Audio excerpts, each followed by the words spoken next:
Bárbaros, os mongóis.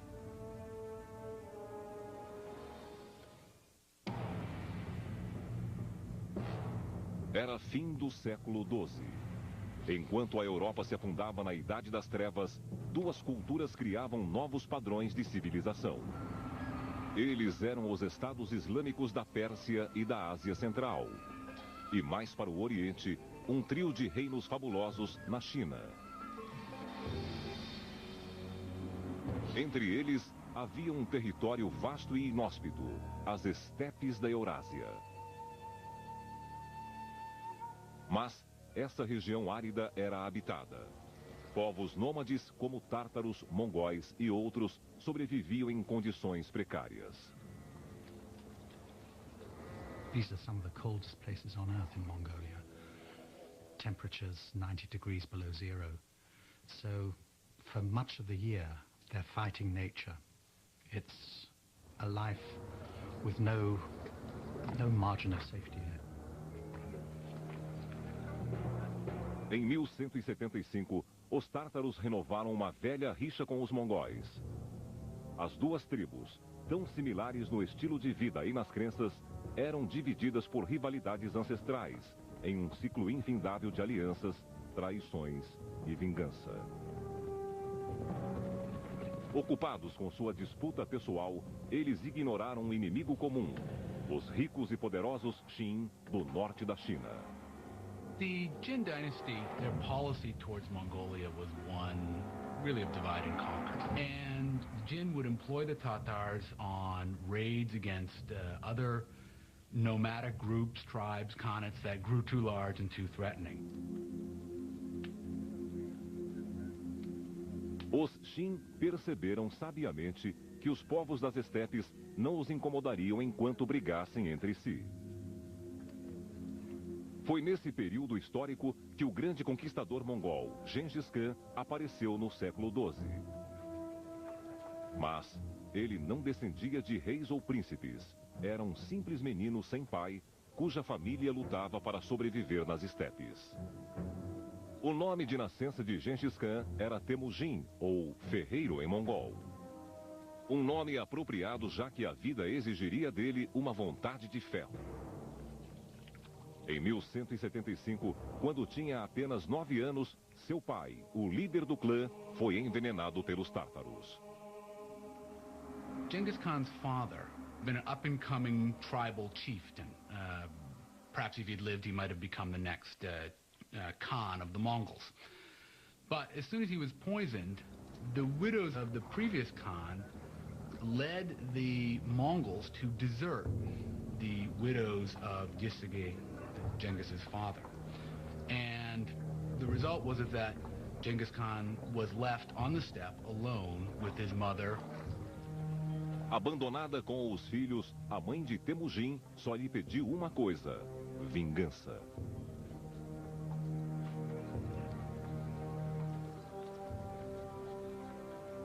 He had grown up, we can presume, with this strong sense of mission. He was the son of one of the leading chieftains, one who had won victories in war when other chiefs had been defeated. And he had been abandoned, and that created a really strong sense of bitterness, a strong sense that the world doesn't work the way it should. Durante 30 anos, Temujin lutou para unir seu clã e merecer o título de Khan, ou grande líder. Ele aprendeu a confiar apenas em quem lhe era leal em batalha e a suspeitar de todos os outros. Aos 40 anos, já era um chefe habilidoso. We're looking at a man like Alexander, like Hitler, I have to say, with immense charisma, who made people follow him by the strength of his personality. Após unir sua tribo, em 1196, Temujin se concentrou em sua segunda missão: vingar-se dos tártaros. The tactics were pretty much entirely horse tactics, and they incorporate all of the things that we would normally expect. techniques learned in the hunt, for example, would often be employed tactically in battles. The feigned retreat, drawing your enemy in and encircling your enemy, enveloping the enemy. There were elements to their tactics that are sort of reminiscent of the Blitzkrieg. What I do see new in the case of Temujin Chengiz Khan is his reorganization of society. That has to be reckoned among the most important, not only social innovations, but military innovations, in which he takes the old Central Asian Mongolian tribal structure and refashions it in his own image in a way, breaking the old tribal loyalties, but maintaining the kind of power of this tribal cavalry. As far as we can tell, in virtually every battle they fought, in every battle they won, the Mongols were substantially outnumbered by their enemies.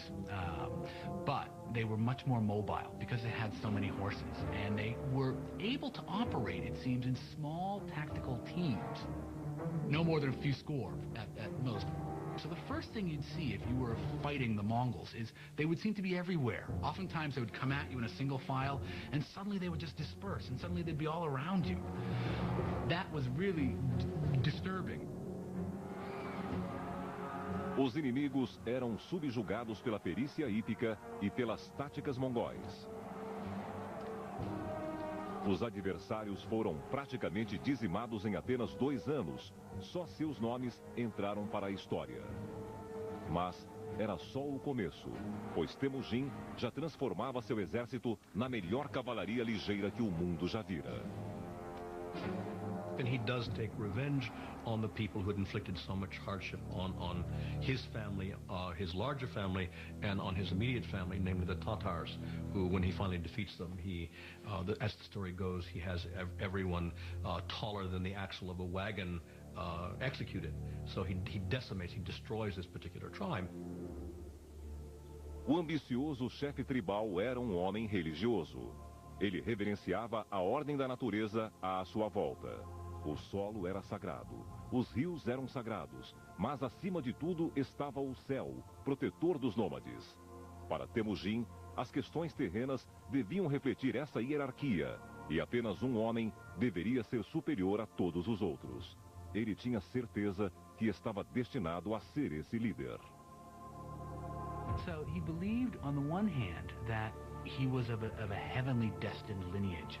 Why? Because when you won victory in battle, it was something decided by heaven, by God, by this Mohatenger, eternal heaven, or eternal God, which Genghis Khan firmly believed was in charge of all victories in battle and all successes and failures in this world.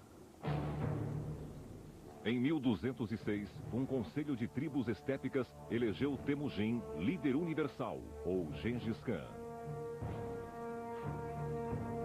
Agora ele podia conquistar o resto do mundo e solidificar sua reputação de mais sangrento de todos os bárbaros.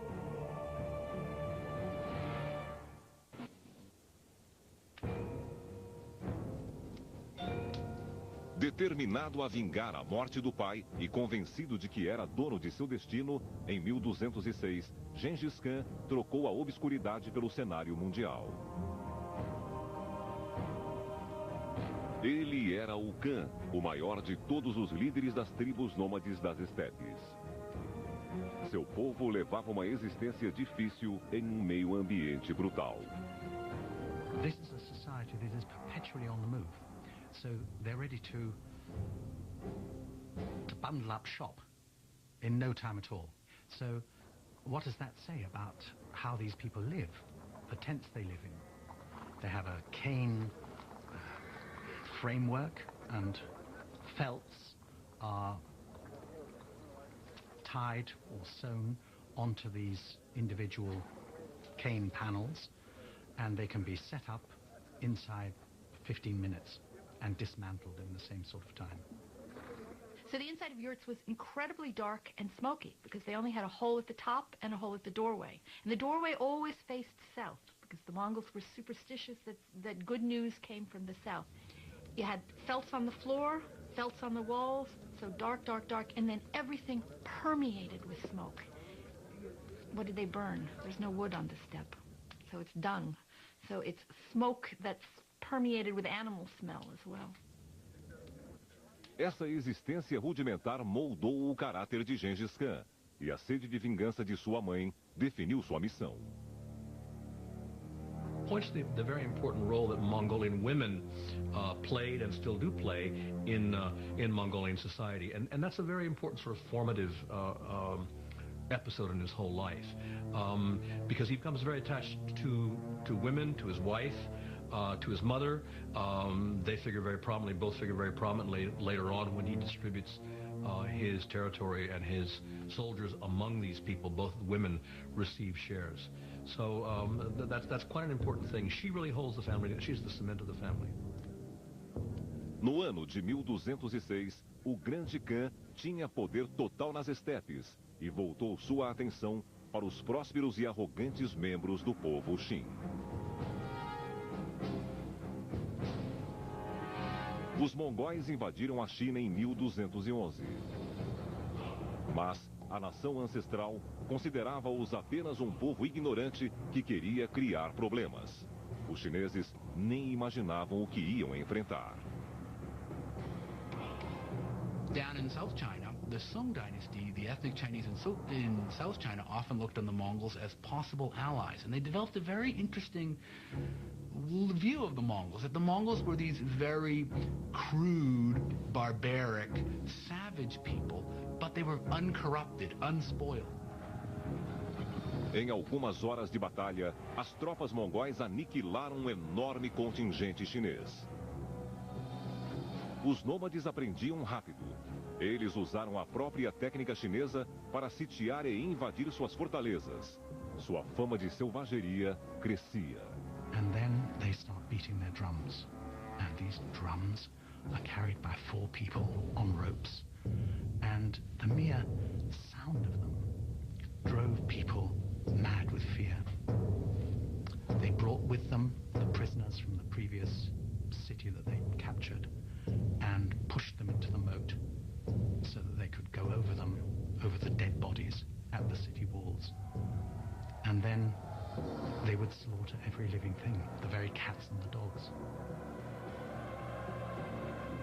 Em 1215, eles dizimaram a capital do norte da China, Chengdu, atual Pequim. Mas, quando a vitória parecia assegurada, chegou a notícia de que havia problemas na Mongólia.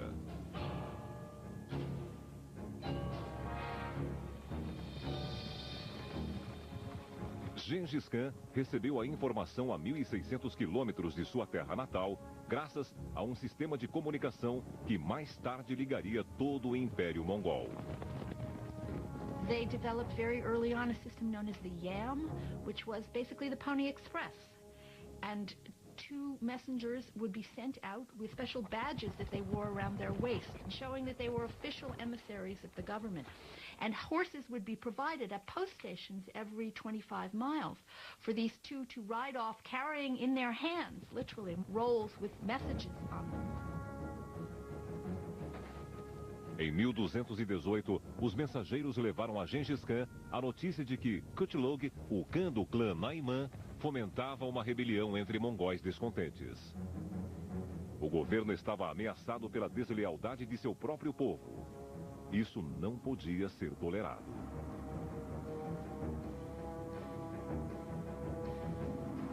Ele saiu em busca dos rebeldes, em uma cruzada que o afastou de sua campanha chinesa. Enquanto perseguiam os rebeldes até terras muçulmanas, os mongóis conquistaram um reino após o outro.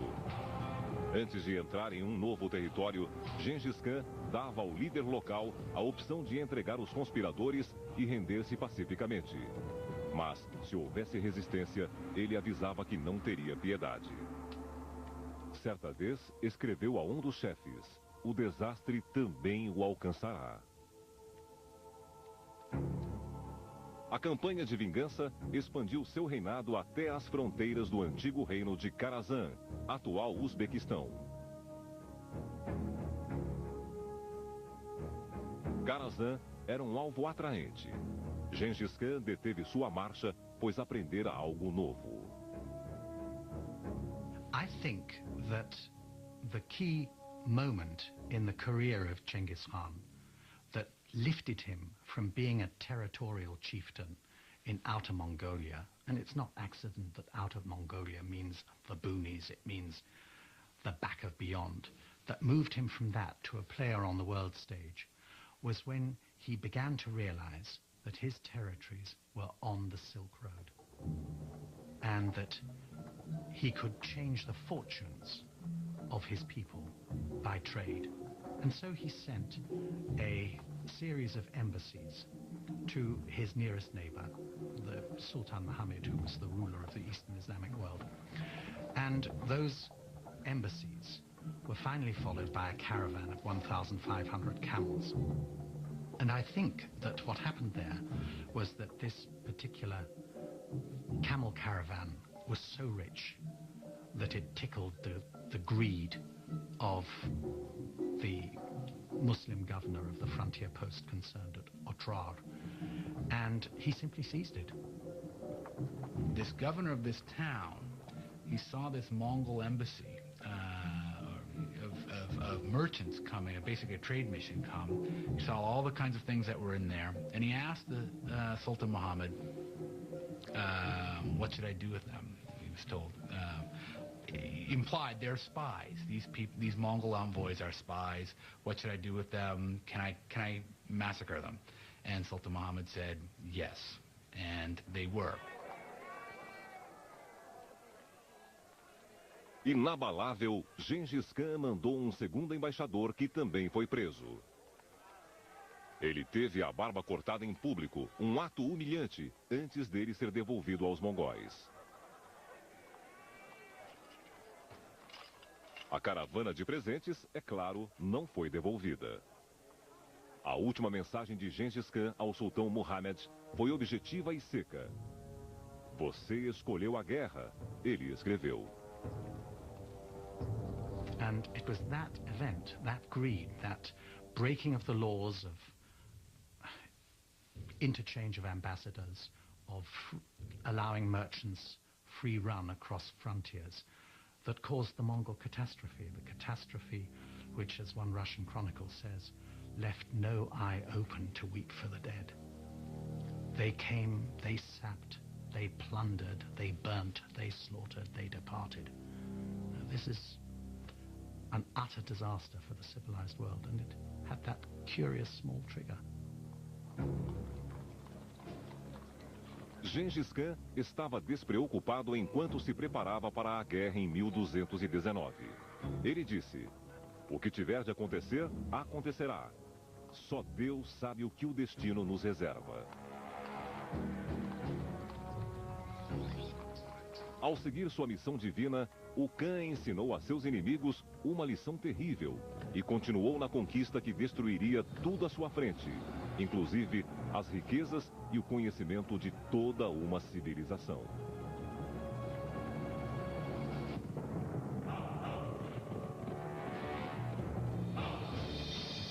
Gengis Khan unificou os mongóis nômades, subjugou os ricos chineses e em 1219 estava pronto para atacar o sultão Muhammad, regente do Império Kharazan, na Ásia Central. O líder mongol era motivado pela vingança. Inalchuk, o governador do sultão, humilhou publicamente um diplomata de Khan, abuso que não seria tolerado. Mas a fortaleza do sultão, Samarcanda, era defendida por um exército muito maior que o de Gengis Khan. Para nivelar o conflito, o Khan fez uso de recursos que já lhe haviam sido úteis antes: agilidade e surpresa. Much more interesting about this particular campaign is the fact that Genghis Khan divided his army in the face of a superior opponent. This is tactics that we associate again with people like Robert E. Lee or with Blitzkrieg during World War II. The purpose being again to penetrate the enemy's front and to create confusion and diversion and so on in the rear, to be able then to turn back and take these places. So I find that to be a very significant part of what he does. O primeiro ataque de Gengis Khan foi na cidade fronteiriça de Uttrar, em 1219. Após um cerco de 5 meses, os mongóis subjugaram as defesas e destruíram a tudo e a todos. Sua crueldade não tinha limites. Why were the Mongols so cruel? It's a difficult question, and no one really knows the explanation.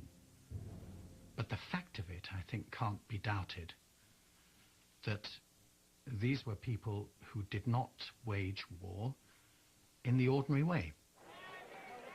Um destino especial foi reservado ao ganancioso governador Inalchuk.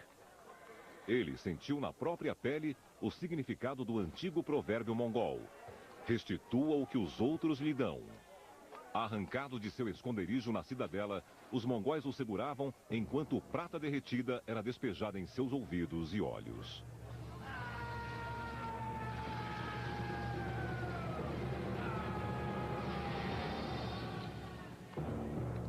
Em fevereiro de 1220, Gengis Khan tramou um ataque de 3 fases, inigualável pela astúcia e malícia.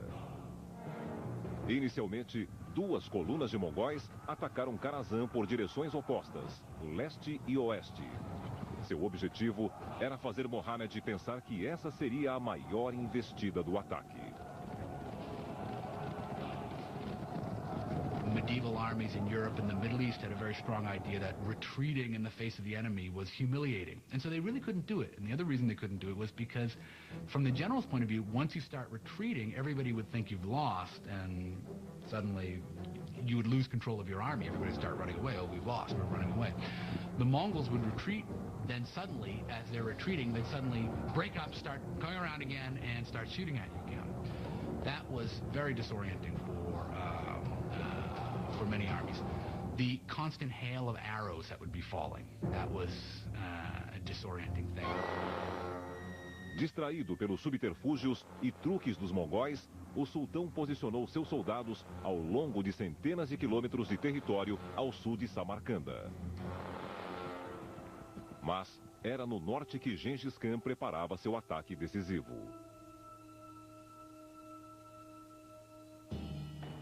O Khan convocou contrabandistas e bandidos que conheciam os poços de água e as rotas de camelo do deserto de Kizayokun para servir de guias.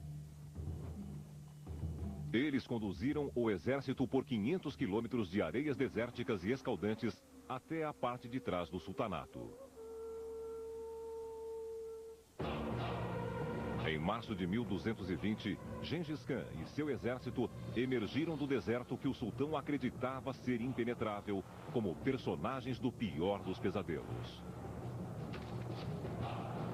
Frente a um dos maiores ataques estratégicos da história da guerra, a orgulhosa Samarcanda sucumbiu em apenas 10 dias. O sultão Mohammed mostrou seu verdadeiro caráter ao fugir de uma cidade para outra. Como caçadores perseguindo uma raposa, os grandes generais mongóis receberam 20.000 homens e a ordem de esmagar qualquer cidade que abrigasse o regente fugitivo, até que ele foi encontrado e morto.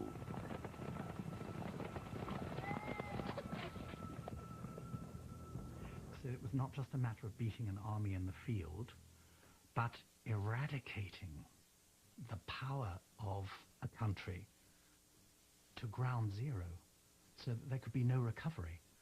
So they sowed salt in the fields, they destroyed the wells, they flooded the cities, they cut the canals, they chopped down the orchards, as if there were no tomorrow. A violência sem controle dos mongóis devastou magníficas cidades persas como Balkh e Herat. Mas nada perturbava o Khan. They couldn't care less. So the destruction that they visited on the Eastern Islamic world has lasted to this day. As ruínas de cidades outrora grandiosas podem ser vistas até hoje na Pérsia. Após conquistar Karazhan, o domínio de Gengis Khan se estendeu do Rio Amarelo até o Mar Cáspio. E era o império com a maior faixa de terra contínua da história. Mas o resultado mais notável da conquista mongol foi a abertura do Oriente para o Ocidente pela primeira vez em 1000 anos. Pax Mongolica, a Mongol peace, allowed people for the first time to travel in absolute safety from Rome to Beijing. That was never possible before, and it wasn't possible until the 20th century afterwards. It's not a small thing. We had people from the Middle East traveling all over, all the way even into China. Famous traveler Ibn Battuta from Morocco eventually reached, at least he says he reached, China and traveled through much of the successor states of the Mongols, Mongol states ruled by the descendants of Genghis Khan. And that created a kind of knowledge of each civilization in Eurasia acquiring more knowledge about each other. Ironicamente, a conquista do imenso império não era o principal objetivo de Gengis Khan. A chama da vingança ainda ardia em suas entranhas e ele tinha contas a acertar com os chineses. Era hora de cumprir essa missão, a única que não conseguiu realizar. Em 1227, Gengis Khan, com mais de 60 anos, morreu a caminho da China, segundo a lenda, vítima de uma queda de cavalo. Soldados armados e escravas escoltaram seu corpo de volta para as estepes, onde ele foi enterrado em local secreto. There are various stories about 50 guards were detailed to bury him. They were killed by 50 others who were then in turn killed by other people, so that the grave would remain secret for various reasons. But as for the precise location of this, we don't know. The way that the Mongol chieftains were buried was in total secrecy. They went off on a procession, the people who were going to bury them, blaring horns, beating drums, making as much noise as possible. And if anybody met the procession on its route to its secret destination where the person was going to be buried, they were killed. So the whole point was that nobody should know where the great ones of the Mongols were buried. Not a single tomb of a Mongol chieftain has ever been excavated. They've not been found, so we have no idea what they contain. O império de Gengis Khan parecia ter desaparecido como sua sepultura nas montanhas, pois, após sua morte, o estado que ele tanto lutou para unir se desmantelou, dividido em 4 reinos para seus filhos. Mas o sonho não morreu. Ele se transformaria em pesadelo nas mãos de outro mongol conquistador. Compelido por visões de glória, ele iniciaria um reino de terror mais sangrento e brutal que o do próprio Gengis Khan.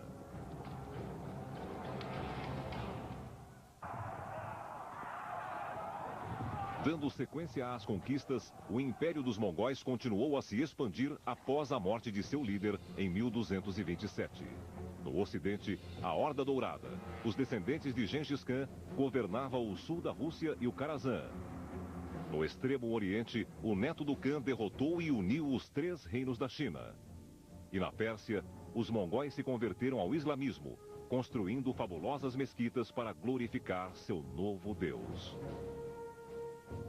Mas a própria extensão do Império Mongol tornava-o difícil de ser controlado. There weren't enough Mongols. This was not a gigantic nation. It wasn't like China, for example. Perhaps there were as many as 100,000 people in the Mongol army, and that was about it. So the wider the territories they controlled, the thinner the crust of Mongol dominion on them. Em meados do século XIV, o Império de Gengis Khan já estava em ruínas. Como nos tempos dos antigos clãs das estepes, os regentes passavam o tempo brigando entre si, em vez de unificar seus esforços. The actual power was slipping from the hands of the Genghis Khan, the descendants of Genghis Khan, and falling into the hands of these tribal warlords, people who were not themselves of the imperial family, but who were the real holders of power. Em meados do século XIV, nas terras muçulmanas do Karazan, atual Uzbequistão, um jovem menino mongol chamado Timur preparava-se para roubar as ovelhas de seu vizinho. Ele já tinha experiência e enganaria fácil o pastor, mas, desta vez, a sorte não o ajudou. Dizem que ele recebeu um ferimento que nunca sarou, o que o fez mancar pelo resto da vida. Depois de tornar-se poderoso, ele ficou conhecido como Timur, o Manco, ou Tamerlão no Ocidente. Era um nome que seus inimigos viriam a temer. No ano de 1360, Timur já era um importante emir, um grande jogador de xadrez e estrategista habilidoso. Ele era mongol, mas não descendente de Gengis Khan, e inventou uma árvore genealógica elaborada que provava seu parentesco com o grande líder. Ele chegou ao extremo de casar-se com duas descendentes de Gengis Khan para fortalecer sua ligação. Timur certainly, I think, saw himself as restoring a certain view, a certain version of Genghis Khan history. It was his own version. It was reflected very much through the prism of his own ambitions. And he, at a certain point, saw himself as a man of destiny, not only as simply the agent of the righteousness of the Genghis Khan cause, but saw himself as a person acting in his own right. Em 1375, o Império Mongol não era mais o único projeto de restauração de Timur. Um século e meio depois que Gengis Khan destruíra Samarcanda, ele esperava transformar sua cidade adotiva em joia mundial. He was born in that very area, and he was always attached to what is now Uzbekistan as his birthplace. And in the course of his campaigns, wherever he went, he would kill all the men in a city that he had captured, but he would save all the artisans from death and transport them back to Samarkand. So you must imagine Samarkand alive with traditions from all over the Muslim world, from China, also from India. So Samarkand was something special. Samarkand was a garden city, and one of Timur's main construction activities was to provide irrigation canals that opened up whole suburbs with these wonderful gardens. Because Timur was a Muslim, he also constructed Muslim buildings, and he used a lot of the booty that he acquired when he conquered India to construct an absolutely enormous mosque. One of the attributes of Timur seems to have been his pride and his megalomania, we might say. And you see this in this mosque. It is colossal. Size was the big thing. The entrance way is 50 feet tall. And clearly the impression you're supposed to get is I, the humble little worshiper, have to go through this 50-foot doorway to get in. A majestade de Samarcanda era uma prova do poderio, mas também dos meios brutais que Timur empregou para manter a ordem. Fora das muralhas da cidade, sua crueldade impiedosa tornou-se lendária.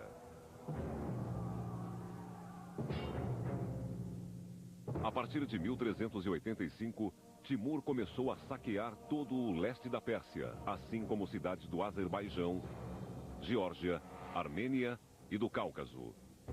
Dezenas de milhares de pessoas foram mortas ao longo do caminho. Em 1398, ele seguiu as pegadas dos gregos e liderou uma expedição audaciosa à cordilheira mais conhecida do mundo, Hindu-Kush. Em seguida, ele arrasou o norte da Índia.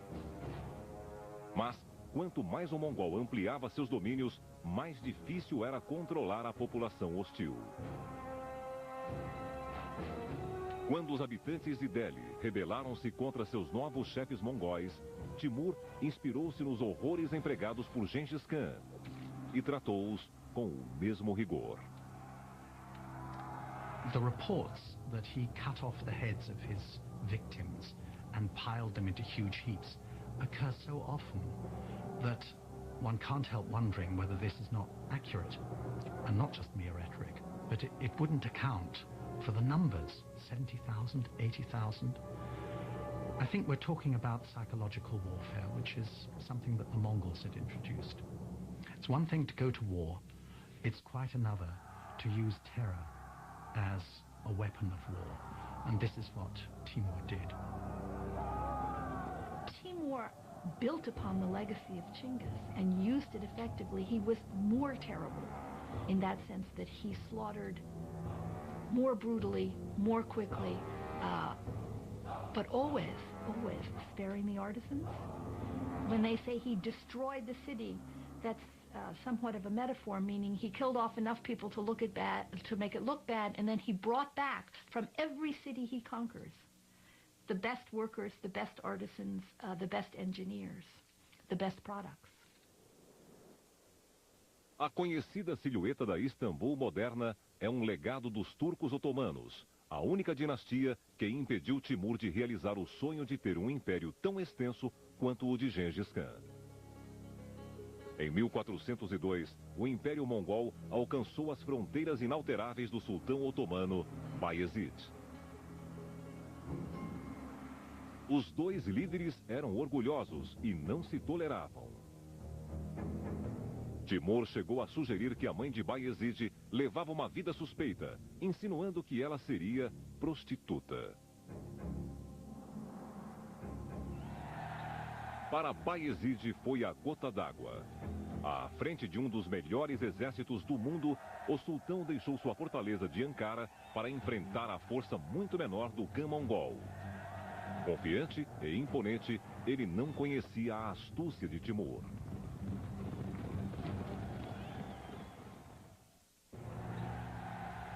Em 1402, ofendido por insultos à sua honra, o sultão otomano Bayezid partiu para enfrentar as forças de Timur. Mas o mongol conhecia a rota do sultão e passou ao largo dos turcos. Tarmelão dirigiu-se para Ankara e sitiou a fortaleza turca, tática que pegou o sultão de surpresa. Humilhado pelo adversário, Bayezid foi forçado a voltar apressadamente para defender sua cidade.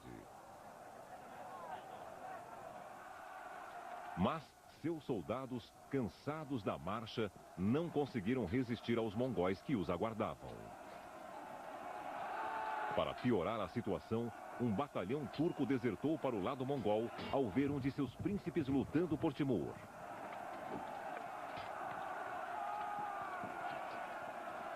Enganado, traído e acuado, o sultão Bayezid nobremente recusou-se a abandonar o campo de batalha.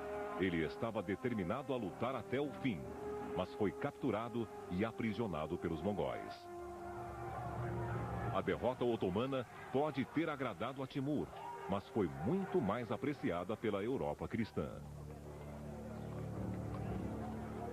Now, if you look at this on the grand strategic map of Eurasia at the time, the Ottoman sultans were poised to scoop up Constantinople. They had moved into Europe, they had encircled it, they were ready to begin the siege that would have destroyed the principal city of Eastern Christendom. And just then, that was their bad luck. Someone came knocking at their back door, and that was Timur. The reaction in Europe to the defeat of Bayezid Yildirim was unrestrained joy.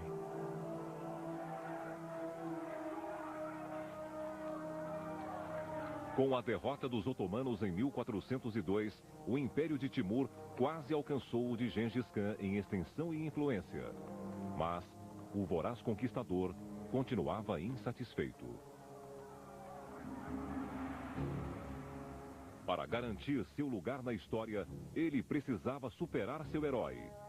E o único meio de consegui-lo seria apoderando-se do que Gengis Khan não conseguiu: a China. Mas, como Gengis Khan, Timur adoeceu misteriosamente e morreu a caminho da China. Em 1405, em Samarcanda, ele foi enterrado em uma sepultura ornamentada, o oposto da tumba despojada de Gengis Khan. There's a curious story that As he lay dying, he said, "Do not disturb my grave, for if you do, a fate worse than me will fall upon you." And his grave was kept absolutely untouched until the 22nd of June 1941, when Soviet archaeologists opened the grave and found the skeleton of a tall man with a damaged hip. And on the 22nd of June 1941, Hitler launched his attack on Russia. And that was the signal for some 20 million Russians to perish in the following 4 years. So you could say that he had a long arm, and that long arm stretched right into the 20th century. Sem a força da liderança e da personalidade de Timur, seus herdeiros foram incapazes de manter o Império unido. Os mongóis começaram a desaparecer da história. Eles eram poucos para governar um império tão vasto e foram assimilados pelas culturas que conquistaram, adotando suas religiões e costumes. Mesmo assim, até hoje seu impacto é imensurável. Ao abrir as portas da China para o Ocidente, os mongóis criaram um grande mercado para os produtos asiáticos. A ânsia de suprir esse mercado gerou a era do descobrimento e as viagens que levariam a Europa até a América. Ao atacar os antigos impérios da China e da Pérsia, os mongóis deram início ao mundo moderno. An empire that stretched from the Sea of Japan to the Baltic, from Korea to East Germany, and took in most of Eurasia, apart from India and Southeast Asia. There's been nothing like it. Será que o mundo um dia verá outro império como esse? Ainda há esperanças na Mongólia, onde Gengis Khan continua sendo venerado como um deus. Seu nome é um orgulho nacional e sua tenda um altar consagrado. Os mongóis ainda aguardam ansiosos que seu espírito ressurja para ressuscitar os bárbaros.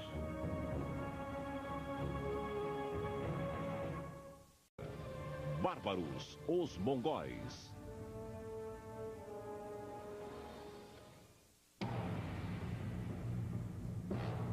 Era fim do século XII. Enquanto a Europa se afundava na Idade das Trevas, duas culturas criavam novos padrões de civilização. Eles eram os Estados Islâmicos da Pérsia e da Ásia Central. E mais para o Oriente, um trio de reinos fabulosos na China. Entre eles, havia um território vasto e inóspito, as estepes da Eurásia. Mas essa região árida era habitada.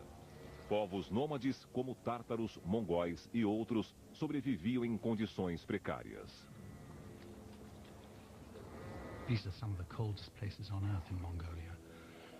Temperatures 90 degrees below zero. So for much of the year, they're fighting nature.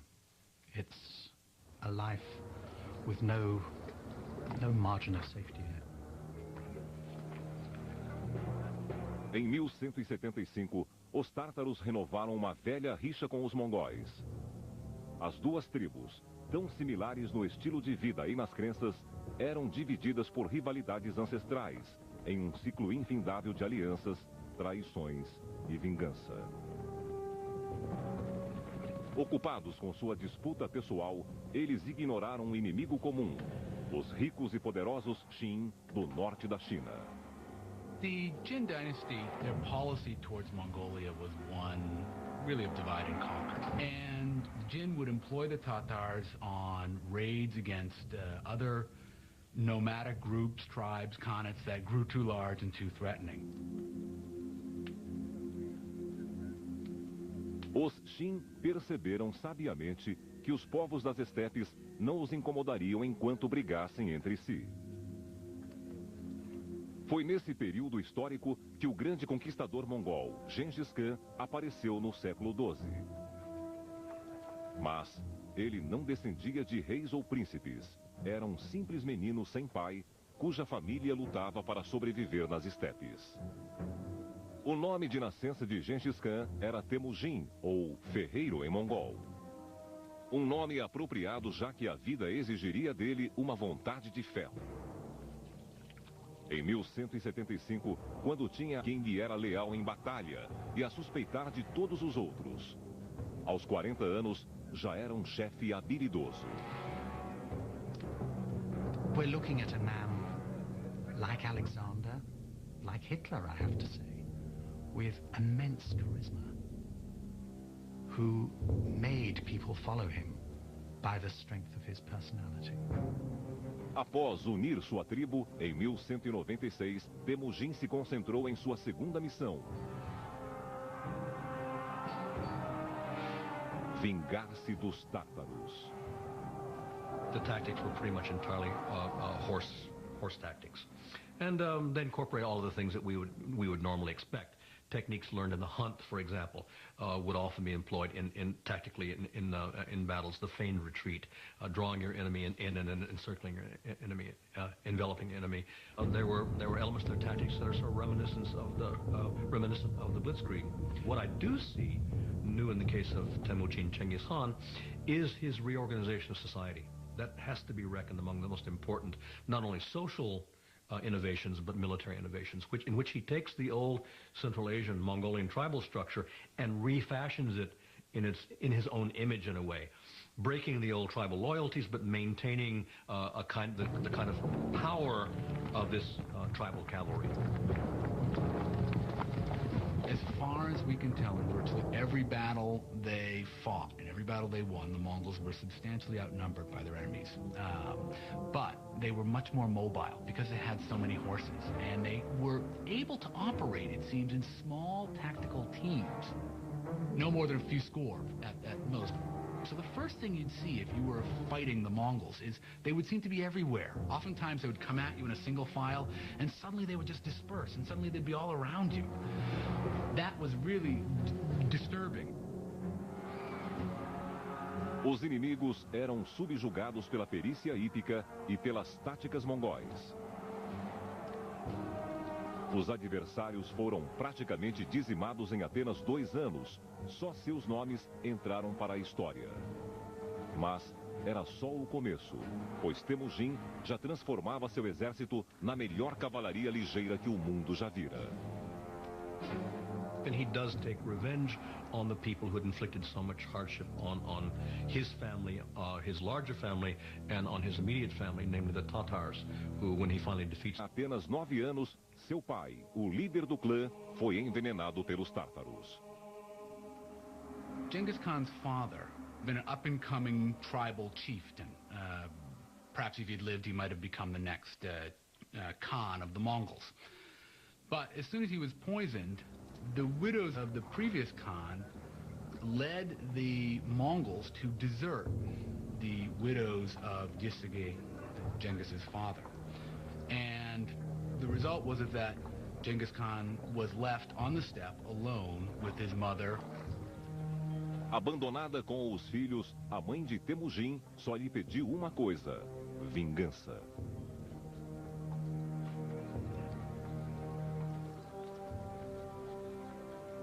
He had grown up, we can presume, with this strong sense of mission. He was the son of one of the leading chieftains, one who had won victories in war when other chiefs had been defeated. And he had been abandoned, and that created a really strong sense of bitterness, a strong sense that the world doesn't work the way it should. Durante 30 anos, Temujin lutou para unir seu clã e merecer o título de Khan, ou Grande Líder. Ele aprendeu a confiar apenas em